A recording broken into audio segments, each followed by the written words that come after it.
Hello అండి, నేనైతే ఇప్పుడు నెయ్యి చేస్తున్నానండి. నెయ్యి ఎలా చేసుకోవాలో చూపిస్తానండి. ఫస్ట్ అయితే మిక్సీ జార్ తీసుకొని పాల మీగడ అంతా వేసుకోవాలి. వేసుకొని చల్లని నీళ్ళు వేసుకొని మిక్సీ పట్టుకోవాలి. సారీ అండి, క్లిప్ మిస్ అయింది. ఇలా మిక్సీ పట్టుకున్నాక దీనిపైన అయితే వెన్నపూస తేలుతుంది కదండి, వెన్నపూసని తీసుకోవాలి. తీసుకొని వేరే బౌల్లో వాటర్ వేసుకొని దానిలో ఇది వేసుకొని కడుక్కోవాలి. 2-3 సార్లు అయితే కడగాలండి. అప్పుడు మీకు నెయ్యి నీట్గా వస్తుంది, చాలా బాగా వస్తుంది కూడా. అయితే నేను ఇప్పుడు ఇదండి వెన్నపూసని అయితే మరిగించుకుంటున్నాను. కడాయి పెట్టుకొని ఈ వెన్నపూసని అయితే వేసుకొని మరిగించుకున్నానండి. అయితే దీంట్లో ఒక టిప్ అయితే ఫాలో అయ్యాను. జనరల్గా ఆమె చెప్తూ ఉంటుంది, వాళ్ళక్కో అంటది కదండి, ఆ అమ్మాయి అయితే చెప్పిన విధంగా నేను తమలపాకు అయితే వేసుకున్నాను.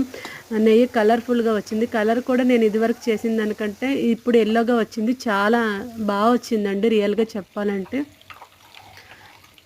ఇగోండి నెయ్యి అయితే రెడీ అయిపోయింది. వీడియో నచ్చితే లైక్ చేయండి, మమ్మల్ని కూడా సబ్స్క్రైబ్ చేసుకోండి.